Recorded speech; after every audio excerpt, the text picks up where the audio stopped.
사탄은 원수마귀는 사람을 편애하지 않습니다.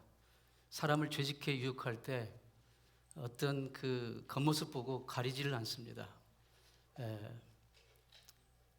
신앙교육을 많이 받은 목사나 신학자나 교수라고 해서 또는 신앙 연조가 깊은 성도라고 해서 죄의 유혹을 면제해 주지 않습니다. 그러니 우리가 항상 기도하고 깨어있지 않으면 누구든지 언제든지 사탄의 덫에 걸려 넘어질 수가 있습니다. 하나님도 우리를 편애하지 않습니다. 특히 기도에 있어서 목사나 장로라고 하나님께서 기도를 더 빨리 더 많이 응답해 주시지 않습니다.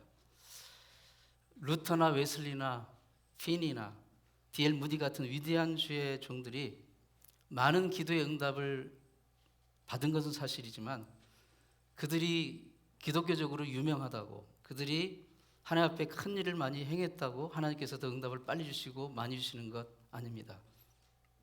그들의 그 전기를 보면 정말 우리가 생각하고 상상하는 것 이상으로 엄청난 기도를 드렸다는 것을 우리가 보게 됩니다. 우리도 정말 전심으로 겸손하게 신실하신 하나님의 약속을 붙들고 간구하고 기도할 때 그러한 응답을 경험하게 될 것입니다. 오늘 본문은 다니엘이 자신의 민족과 그리고 예루살렘을 위해 하나님께 기도하였을 때 어떤 놀라운 일들을 경험했는지를 보여주는 그런 본문입니다.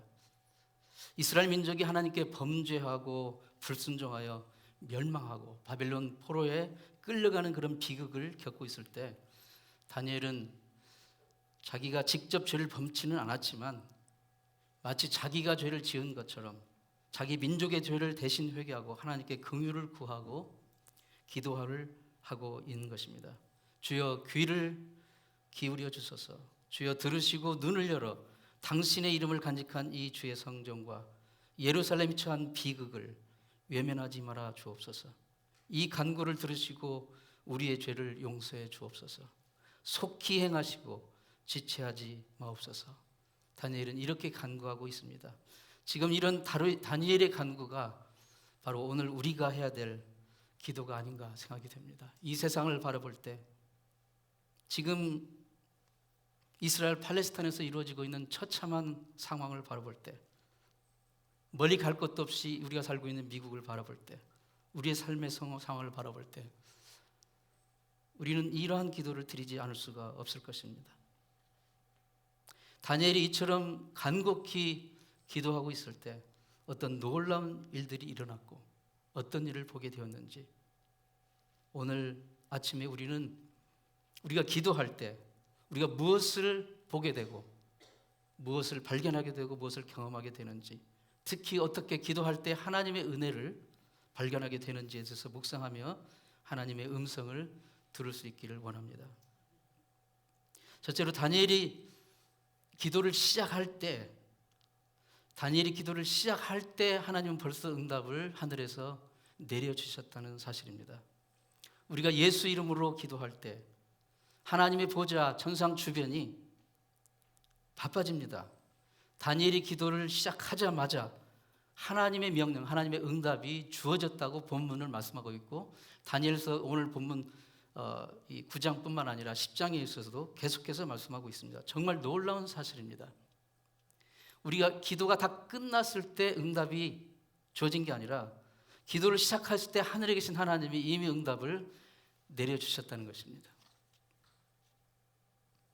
다니엘이 기도를 시작하자 하나님은 이 응답을 전달할 임무를 수행할 사자로 천사장 가브리엘을 임명하셨습니다. 성경에 보면 가브리엘 천사장의 이름이 많이 나오는데요. 가브리엘은 하나님의 소식, 하나님의 메시지를 전달하는 그런 그 메신저의 그 천사장이라고 할 수가 있습니다. 그는 기도의 응답을 전달하는 메신저라고 할 수가 있습니다. 세례 요한을 그 어머니가 엘리사벳이 잉태할 즈음에 천사가 나타나서 그에게 이제 아들을 잉태할 것이다. 그때 엘리사벳은 이미 나이가 너무 늙어서 자연적으로는 아이를 생산할 수 없는 그런 여인이었습니다. 그런데 그때 천사가 나타나서 아들을 낳을 것이다. 세례 요한을 낳을 것이라는 세례 요한의 잉태를 이제 그 메시지를 전달한 그 천사가 바로 이 가브리엘 천사장입니다. 그리고 예수님의 그 어머니 마리아와 정혼을 한 요셉 있잖아요. 요셉이 이제 그 정혼을 하고 아직 같이 살지 않았는데 아이를 가졌다는 얘기를 들었을 때 이 요셉은 조용히 이 문제를 해결하고 끊으려고 했습니다. 파혼을 하려고 했습니다. 그때 천사가 나타나서 이제 하나님의 메시지를 전달합니다. 바로 이 마리아는 성령에 의해서 감동된, 성령에 의해서 잉태된 그 잉태이고 하나님의 아들을 잉태할 것이다 라는 그 메시지를 전달했는데 그 천사도 역시 이 가브리엘 천사장이었습니다. 그 다음에 예수님을 잉태하게 될 이 마리아에게도 나타나서 이 메시지를 전달한 천사가 바로 이 가브리엘입니다. 그러니까 가브리엘 천사장은 기도의 응답을 전달하는 그런 역할을, 하나님의 메시지와 소식을 전달하는 메신저 역할을 하는 그런 임무를 가진 천사장으로 성경에는 계속해서 비춰지고 있습니다. 지금 이 가브리엘 천사는 다니엘이 기도를 시작했을 때 하나님이 천상에서 응답을 내려주신 그 응답을 가지고 이제 전달하는 그런 역할을 가지고 이제 이 장면에 나타나고 있습니다. 다니엘이 기도를 시작하자 하늘에서 하나님 응답을 내리셨어요. 그런데 실제로 다니엘의 기도 응답을 손으로 받아 쥔 것은 그 시점이 아니고 21일 뒤였습니다. 21일 뒤. 왜 21일이 지연되었을까요? 그 상황을 다니엘 그 다음 장 10장 13절로 14절은 좀 자세하게 설명을 이렇게 해주고 있습니다. 거기 보여주세요. 다니엘아 두려워하지 말라. 네가 깨달으려 하여 내 하나님 앞에 스스로 겸비하게 하기로 결심하던 첫날부터, 즉 하나님 앞에 겸손한 마음으로 기도를 하기 시작한 첫날부터 내 말이 응답받았으므로 하나님이 하늘에서는 이 응답을 내리셨어요. 그것 때문에 그 응답을 내가 가지고 너에게 전해주려고 내가 말미암아 왔느니라. 그런데 바사 왕국의 군주가 굉장히 그 이해하기 난해한 그런 구절 중에 하나입니다. 성경에서 바사 왕국의 군주가 21일 동안 나를 막았다. 지금 하나님의 응답을 가지고 전달하려고 하는데 바사 왕국의 군주, 이 성경에서 특히 이사야, 다니엘, 에스겔에서 나오는 바사 왕국의 군주, 군은 이 사탄을 상징하는 그런 그 단어입니다. 사탄을 상징하는 그런 단어예요. 그 사탄을 상징하는 바사왕국 군주가 21일 동안 그를 막고 있는 거예요. 전달하지 못하도록. 거기서 스트러글을 하고 있습니다. 영적인 싸움이 벌어진 거예요. 그때 내가 바사왕국의 왕들과 함께 머물러 있었어요. 그러니까 전진하지 못하고 머물러 있는 거예요. 그때 가장 높은 군주 중 하나인 미가엘이, 다른 천사장이 또 등장합니다. 성경에 보면 미가엘 천사장도 나옵니다. 미가엘 천사장의 임무는 다릅니다. 이 미가엘 천사장은 소식을 전하는 천사장이 아니고 하나님의 권능을 드러내고 하나님의 영적인 싸움을 싸우는, 권능을 행하는 그런 힘의 천사장이 미가엘 천사장입니다. 힘의 천사장이. 이 미가엘 천사장이 이 상황을 보고 와서 돕습니다. 도와서 결국은 바사왕국의 군주, 즉 원수 마귀를 거기서 물리치고 이제 가브리엘 천사장이 그대로 21일 동안 싸우고 이제 거기서 마침내 이기고 다니엘에게 도착한 거예요. 우리가 예수 이름으로 기도하면 우리의 기도는 내 개인적인 일일지 모르지만 이미 우리가 기도를 예수 이름으로 드리는 순간 저 천상에서는 하늘의 천사들이 움직이고 있다는 것을 여러분 기억하시기 바랍니다. 이것은 하늘의 일이 되는 거예요.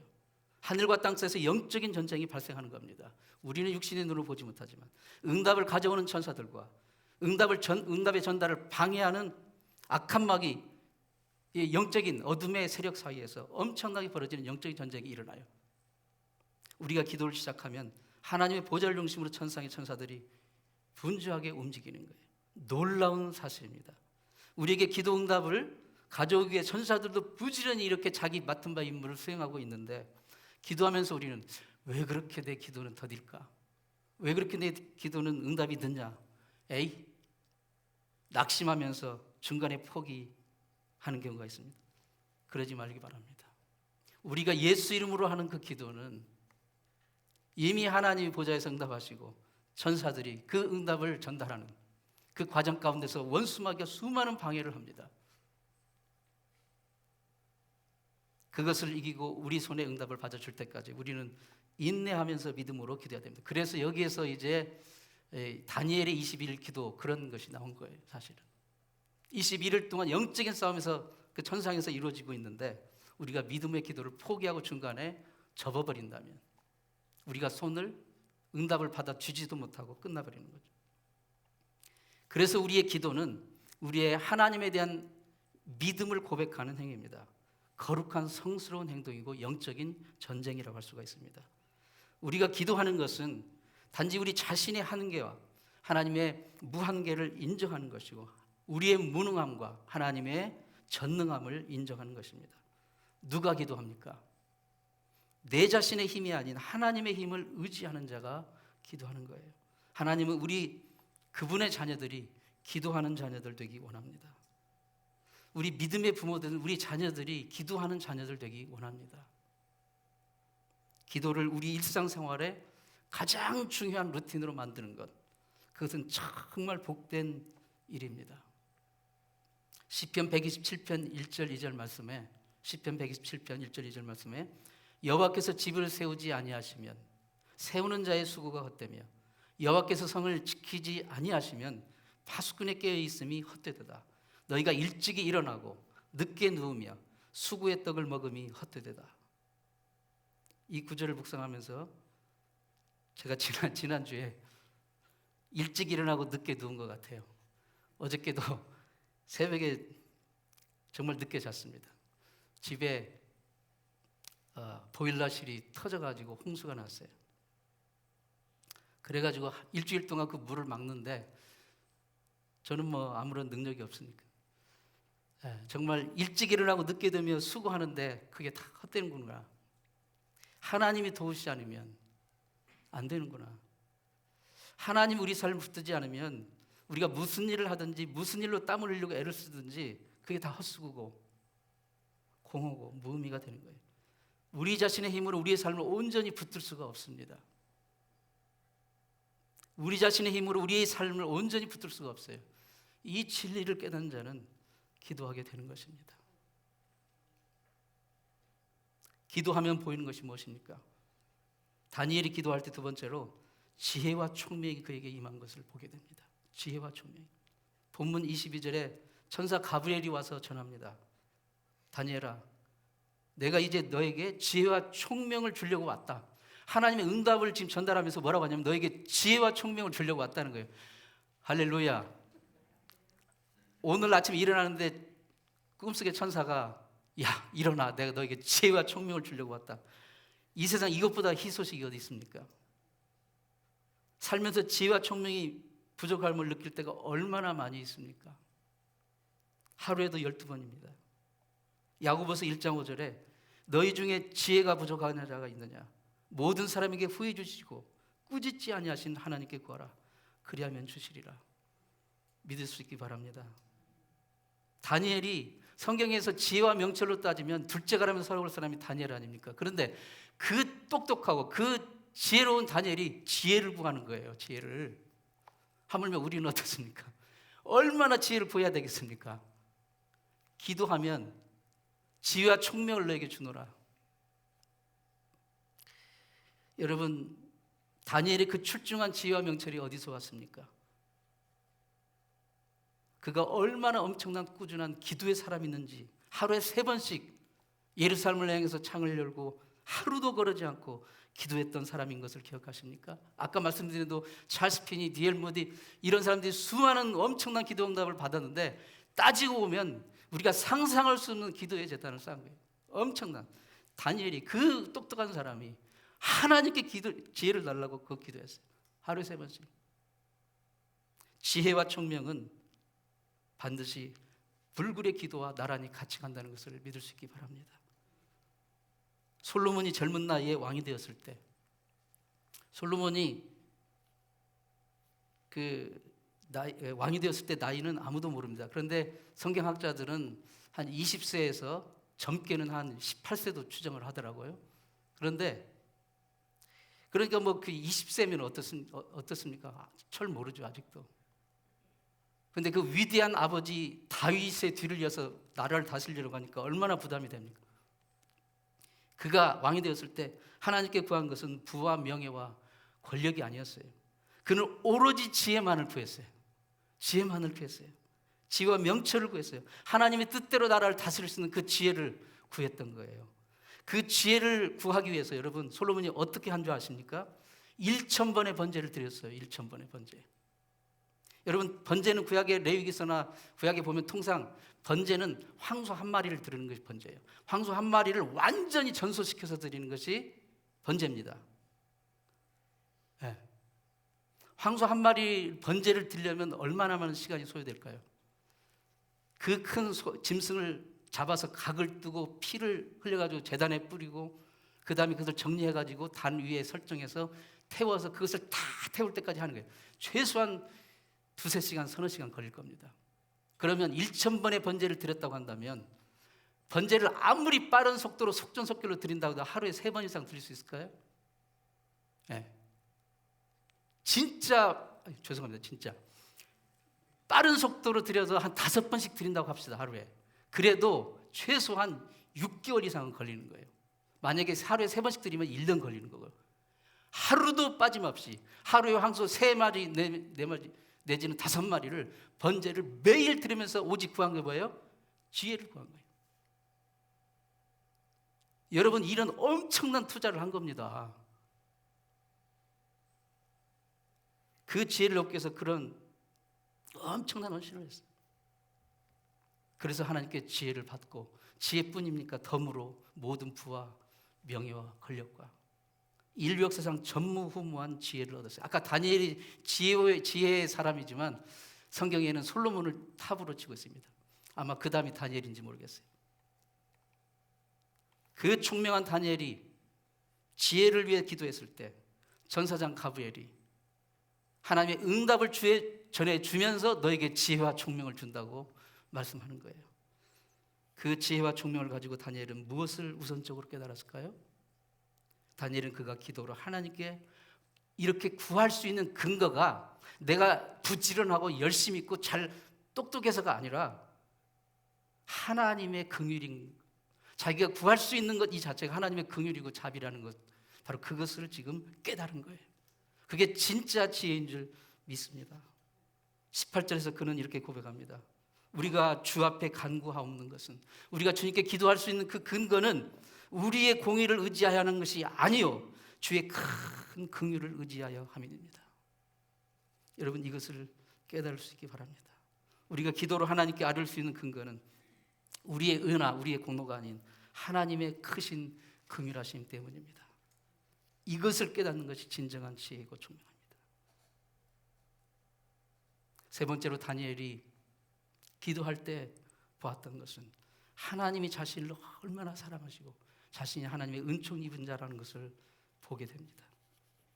다니엘이 기도할 때 천사장 가브리엘이 와서 전합니다. 23절에 다니엘아, 곧 내가 기도를 시작할 즈음에 명령이 내렸으므로, 즉 하나님의 응답이 이미 내렸으므로, 기도를 시작할 때 이미 응답이 내렸으므로 이제 내가 21일 지나서 너에게 알리러 왔노라. 너는 크게 은총을 입은 자니라. 그런즉 너는 이 일을 생각하고 이 환상을 깨달을지니라. 하나님께 크게 은총을 입었다는 말은 구약의 그 요셉이 애굽으로 팔려갔을 때 거기 나오는 단어와 똑같은 단어를 쓰고 있어요. 하나님의 눈에 은혜를 입었다. 하나님이 너와 함께 하신다.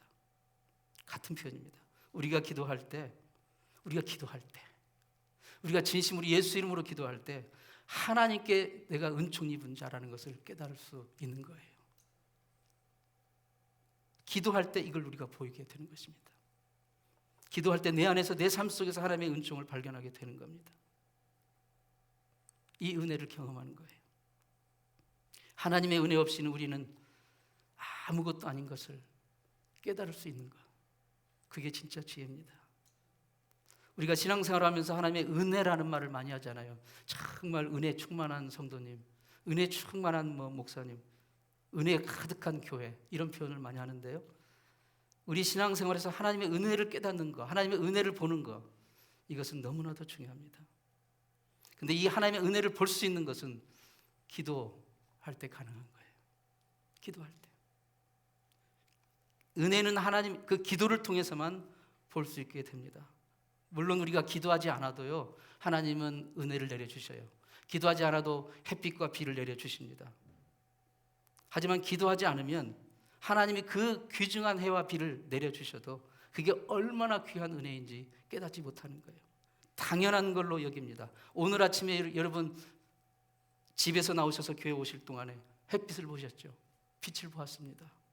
우리는 이것을 당연한 걸로 여깁니다. 오늘 우리가 이렇게 대수롭지 않게 당연한 걸로 여기는 이 햇빛은 어제 세상을 떠난 분들이 그토록 보기를 원했던 그 햇빛이었습니다. 해와 비를 보면서 그 안에서 하나님의 은혜를 발견할 줄 아는 것, 이게 진짜 귀한 신앙인데 그게 기도로서만 볼 수 있는 것입니다. 하나님이 우리에게 지금 풍성한 은혜를 내려주시고 계신데 기도하지 않으면 그 풍성한 은혜와 복을 볼 수가 없습니다. 복이 복인 줄 모르고 은혜가 은혜인 줄 모르고 당연하게 여기고 살아가는 거예요. 그러니까 기도 없는 삶 속에서는 하나님의 은혜를 발견하고 하나님의 은혜를 누린다는 것은 불가능한 것입니다. 돈이 없어서 불행한 것이 아니라 은혜를 깨닫지 못한, 은혜를 보지 못하는 것, 그게 진짜 불행한 삶입니다. 기도하는 가운데 이 하나님의 은혜를 볼 수 있고 깨달을 수 있는 여러분 되시기를 축원합니다. 이제는 은퇴하셨는데 메릴랜드에서 펠로십 교회를 섬기시고 크게 교회를 아주 아름답게 잘 섬기시고 은퇴를 하신 김원기 목사님이라고 계십니다. 그분의 유명한 간증이 있는데 그분은 원래 불교 가정에서 태어났어요. 아버지도 불교, 부모님 다 불교, 모든 사람이 불교. 그런데 중고등학교 때 그 인생의 회의를 느끼고 방황을 시작해서 히피족이 됐어요. 히피족. 머리 막 이렇게 기르고 막 질질 끌리는 막 신발 신으면서. 근데 그 히피의 삶을 대학교 갈 때까지 한 거예요. 그러니까 아버지가 하도 속이 터지니까 유학을 보내서 미국으로 동생하고 같이. 근데 동생은 아주 착실한 그 동생이었어요. 이 막 포니테일하고 막 하여간 이 중학교부터 대학교까지 막 술과 마약과 담배 막 진짜 할 수 있는 모든 나쁜 일, 그런 일을 다 한 거예요. 근데 미국에 가서 이제 유학 생활을 하는데 동생이, 이 착한 동생이 먼저 예수를 믿었어요. 가족에서 처음으로 예수를 믿어가지고 이제 형을 전도를 했어요. 그런데 참 기특하게 동생의 전도로 형이 예수를 만납니다. 그리고 히피 삶을 다 청산을 해요. 머리도 깨끗이 다 깎고, 그리고 하나님의 부르심을 받습니다. 하나님의 부르심을 받아서 신학교에 갑니다. 고든 코넬. 그러자 한국에 있는 아버지가 막 극렬하게 반대를 하는 거예요. 네가 만약에 신학교 가면 부모 자식의 연을 끊자. 너는 내 자식이 아니고 나는 내 아비가 아니다. 얼굴을 안 만나주는 거예요. 그래서 한 거의 3년 가까이 얼굴을 보지 못했습니다. 부자간에. 근데 어쨌든 이 김원기 목사님은 신학교를 마치고 목사가 됩니다. 자기 그 방황했던 삶을 되돌아보고 아버지의 그 삶을 볼 때 예수 그리스도밖에는 해답이 없는 거예요. 그래서 그 사랑하는 아버지를 위해서 전도하기 위해서 편지를 계속 쓰는 거예요. 일주일에 한 번씩 계속 한국으로. 그때는 뭐 인터넷이 없으니까 편지를 써서 편지를 써서 보내는데 항상 편지 서두에는 할렐루야로 시작합니다. 그리고 편지 마지막에는 임마누엘로 끝내는 거예요.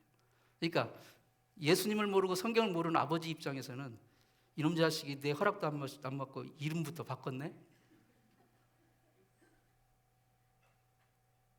근데 계속 자식이 편지를 보내니까 아무리 자식이 미워도 부모는 지게 돼 있어요. 근데 편지를 이렇게 읽는데 불현듯 편지를 읽다가 이 자식이 도대체 뭐에 홀렸까니 이렇게 예수 찾고 성경 찾고. 근데 성경이 보고 싶어진 거예요. 어느 날 갑자기. 그래서 성경을 이렇게 딱 펴고 이제 막 읽는데 뭐 모르잖아요. 쭉 읽어가는데 신기한 감정이 생깁니다. 신기한 감정이 생겼어요. 근데 성경 읽으면서 무슨 생각이 번뜩 들냐면 자기가 이렇게 알고 있는 사람 중에 자기가 알고 있는 사람 중에 자기보다 똑똑하다고 생각했던 사람들은 어떡할까? 근데 본데 희한하게 그때 그날 생각했던 자기보다 똑똑한 사람들이 한결같이 예수를 믿는 사람들인 것을 깨달았어요. 아, 내가 뭔데? 나보다 다 똑똑한 친구들이 한결같이 지금 보니까 다 예수 믿는 사람이 됐다는 것을 보고 내가 뭔데? 내가 왜 성경을 부인하나? 내가 잘 똑똑하지도 못하면서 알지도 못하면서 내가 예수 안 믿는다고 성경이 없어지나? 그 생각이 들면서 그는 그 자리에서 무릎을 꿇고 회개합니다. 그리고 예수를 영접합니다. 나중에 알고 보니까 바로 그 아버지가 이 놀라운 회심을 경험하는 그날 그 시간에 이 두 자식들이 미국에서 아버지의 구원을 위해서 기도 동산 올라가가지고 기도원에 가가지고 아버지 구원을 위해서 그 시간에 기도했다는 것을 알았어요. 그 시간에. 여러분 놀랍지 않습니까? 이 김원기 목사님이 기도원에서 이제 미국에도 기도원이 있어요. 물론 산은 아니지만 기도원이 있습니다. 그 시카고 좀 올라가면 있습니다. 기도원에서 돌아와서 집에 와서 보니까 아버지에게서 편지가 와 있어요. 아버지에게서. 급하게 뜯어보니까 첫머리에 할렐루야. 마지막은 읽어볼 필요도 없죠. 그 자리에서 눈물을 팍팍 흘리면서 지금 이 순간만큼은 내가 이 세상에서 가장 행복한 사람이구나. 기도만이, 오직 기도만이, 기도하는 순간에 하나님은 이미 응답을 내려주시고 기도만이 하나님의 은혜를 깨닫는, 하나님의 은혜를 은혜로, 복을 복으로 깨닫는 그런 놀라운 역사가 일어나는 건 줄 믿습니다. 은혜 충만한 삶이 가장 복되고 가장 행복한 삶입니다. 은혜 충만한 삶, 은혜를 보는 삶, 은혜를 발견하는 삶, 기도하기를 원합니다. 인생에서 뭘 하든지 뭘 가졌든지 기도할 때 우리 삶 속에서 하나님의 은혜가 보입니다. 기도하지 않으면 하나님의 은혜를 삶의 소낙비같이 부어주셔도, 소낙비같이 부어주셔도 우리가 그릇을 엎어놓고 있으면 단 한 방울도 비가 들어가지 않아요. 그 많은 소낙비를 내려도 이것을 뒤집어서 놓을 때 그 엄청난 은혜의 소낙비를 보게 되고 담게 되고 깨닫게 됩니다. 시편 기자가 141편 5절에서 이렇게 고백합니다. 의인이 나를 칠지라도 은혜로 여기며 책망할지라도 머리에 기름같이 여겨서 내 머리가 이를 거절하지 아니할지니라. 그들의 재난 중에도 내가 항상 기도하리로다.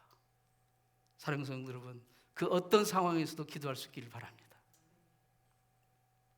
욥기 33장 26절에 또 이렇게 고백합니다.